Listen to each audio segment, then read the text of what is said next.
मैं DBS college के mathematics department की असिस्टेंट प्रोफेसर डॉक्टर शिल्पी सक्सेना आज आपको वेक्टर कैलकुलस के बारे में बताऊंगी। ये टॉपिक आपके बीएससी सेमेस्टर 1 के सिलेबस से लिया गया है।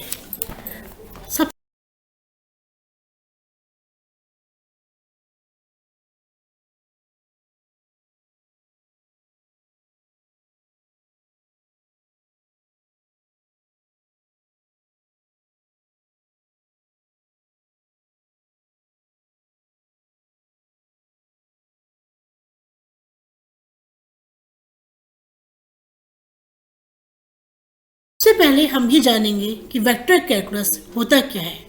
Vector calculus it is a branch of mathematics that deals with the operation of calculus that is differentiation and integration. ये आपके मैथमेटिक्स की एक ब्रांच है जो कि आपके कैलकुलस के सारे ऑपरेशंस में डील करती है। कैलकुलस में मेनली आपके कौन से ऑपरेशन होते हैं? Differentiation and integration. ये तो आप भी जानते हैं कि कैलकुलस पूरा का पूरा डिफरेंशिएशन और इंटीग्रेशन पर ही बेस है। तो अब यही हम डिफरेंशिएशन और इंटीग्रेशन वेक्टर पे कैसे अप्लाई करेंगे, इस टॉपिक में हम ये जानेंगे। अब आपका आता है वेक्टर क्या होता है। What is a vector? Vector is a physical quantity that has both direction and magnitude. Vector एक फिजिकल क्वांटिटी होती है जिसमें डायरेक्शन और मैग्नीट्यूड दोनों ही चाहिए होती है। आपने स्केलर के बारे में पढ़ा होगा। स्केलर क्या होता है? उसमें केवल मैग्नीट्यूड चाहिए होता है। यही डिफरेंस है स्केलर में और वेक्टर में। स्केलर में केवल मैग्नीट्यूड चाहिए होता है और वेक्टर में डायरेक्शन प्लस मैग्नीट्यूड दोनों की ही जरूरत होती है।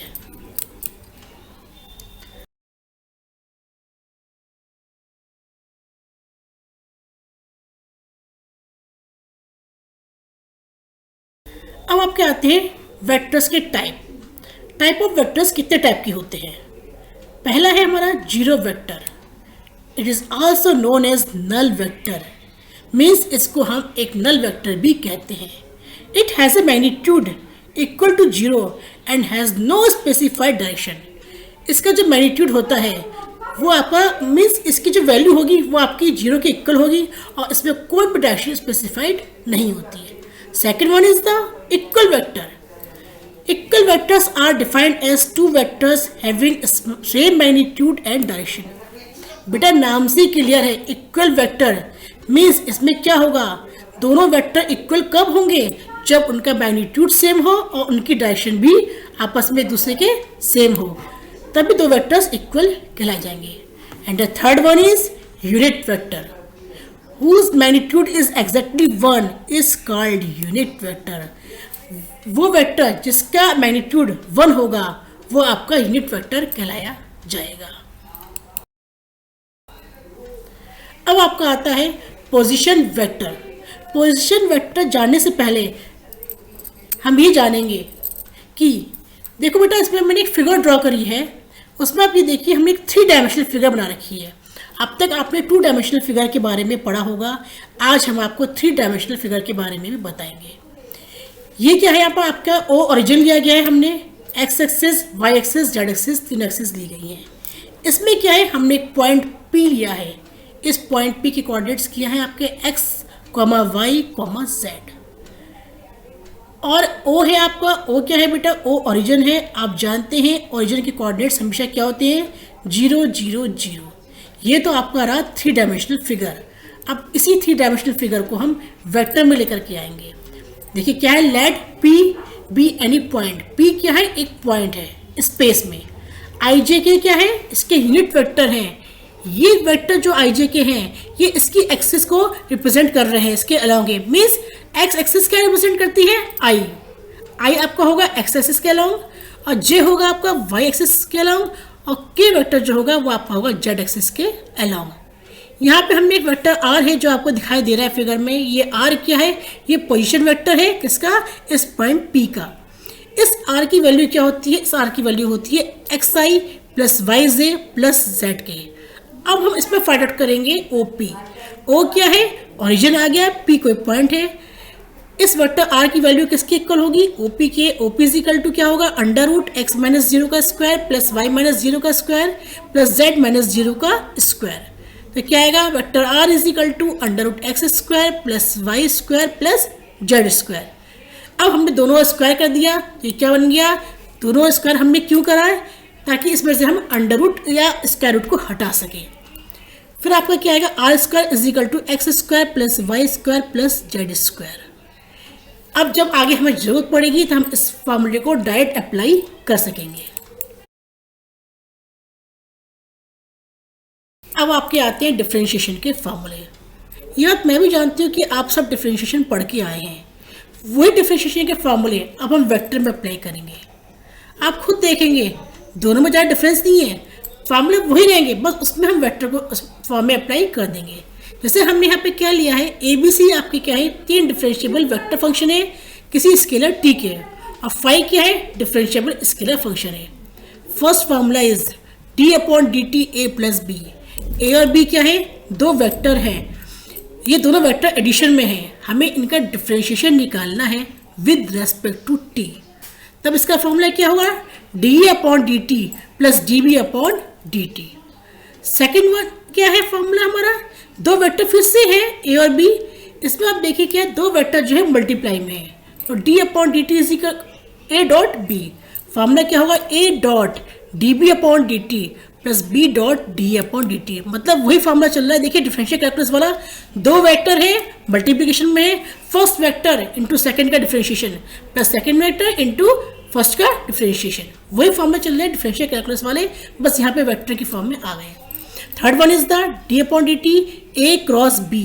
ये कब है, जब 2 वेक्टर्स के बीच में क्रॉस प्रोडक्ट हो रहा हो, डॉट प्रोडक्ट नहीं, अब आ गया आपका क्रॉस प्रोडक्ट। तो फॉर्मूला क्या होगा इसका भी same is A cross d B upon D T plus d upon D t cross B. The last one is d upon D t phi A. अच्छा फाई क्या है, यहाँ पे कोई स्केलर क्वांटिटी आ गई है, इसका क्या हो जाएगा, phi d upon D T plus d phi upon D t into A.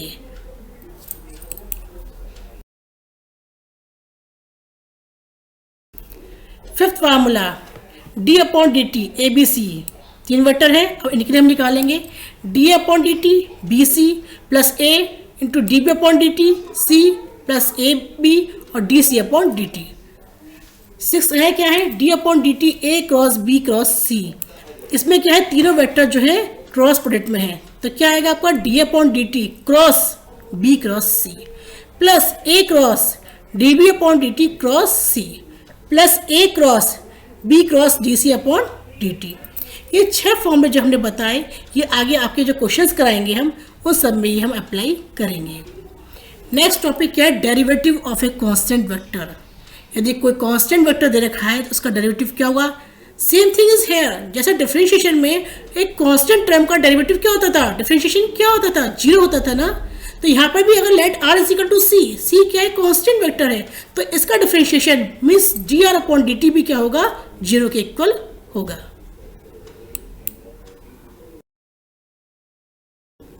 Derivative of a function, तो किसी फंक्शन के फंक्शन का डेरिवेटिव हम कैसे निकालेंगे। सपोज किया हमने क्या है, आर किसका फंक्शन है, एस का, और एस किसका फंक्शन है, टी का। हमें डायरेक्ट निकालना क्या है, आर का डिफरेंशिएशन निकालना है विद रेस्पेक्ट टू टी। तो इसमें फॉर्मूला क्या होगा, D R upon D T is equal to D R upon D S into D S upon D T. Next क्या है आपका, derivative of a vector function. किसी वेक्टर फंक्शन का derivative कैसे निकालते हैं, पहले हम पढ़ चुके हैं। वेक्टर फंक्शन क्या है, आर इज इक्वल टू क्या है, एक्स आई प्लस वाई जे प्लस जेड के। इसका हमें डिफरेंशिएशन निकालना है, मीन्स डेरिवेटिव निकालना है। तो क्या होगा, D R upon D T is equal to D X upon D T I plus D Y upon D T J plus D Z upon D T के।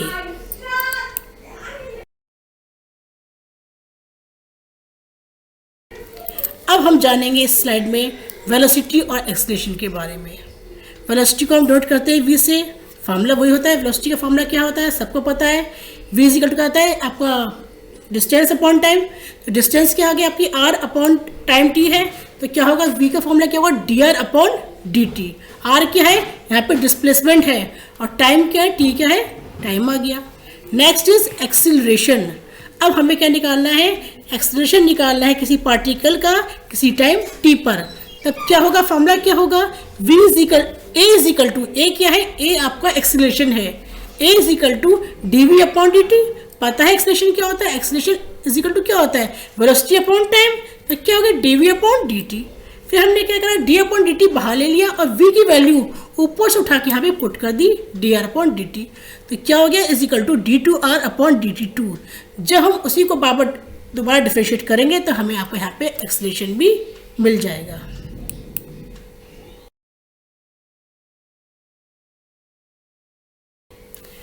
The last one is unit tangent vector. इसको हम t से represent करते हैं। इसका formula क्या होगा, t is equal to dr upon dt upon dr upon dt का मॉड। जो भी आप dr अपॉन dt निकालेंगे उसका जो है उसके मॉड से डिवाइड कर देंगे, वो आपका यूनिट टेंजेंट वेक्टर हो जाएगा।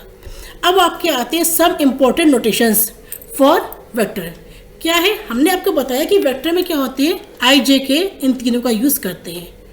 अगर डॉट प्रोडक्ट हो रहा है मीन्स आई डॉट आई या जे डॉट जे या के डॉट के, इस सब की वैल्यू क्या होगी, 1 होगी। अगर ये अलग अलग आ रहे हैं मीन्स आई डॉट जे हो या जे डॉट के हो या के डॉट आई हो, तो इसकी वैल्यू क्या हो जाएगी, इक्वल टू 0 हो जाएगी। अब अगर इनके बीच में क्रॉस प्रोडक्ट हो रहा है तो क्या होगा, आई क्रॉस आई या जे क्रॉस जे या के क्रॉस के, कुछ भी हो, इसकी वैल्यू क्या हो जाएगी, 0। और आई क्रॉस जे किसके इक्वल होगा, के। जे क्रॉस के किसके इक्वल होगा, आई के। और के क्रॉस आई किसके इक्वल होगा, जे के। बेटा ये वो फॉर्मूले हैं जो हम हर स्टेप पे यूज़ करेंगे। आज मैंने आपको फॉर्मूलेज बताए हैं, इन सबको अच्छे से लर्न कीजिए, पढ़िए। इन सबको कैसे अप्लाई करेंगे, कैसे एप्लीकेशन करेंगे, वो हम अपने नेक्स्ट वीडियो में जानेंगे और उसमें मैं इन सब पे बेस्ड प्रॉब्लम को आपको डिस्कस करूँगी। थैंक्स।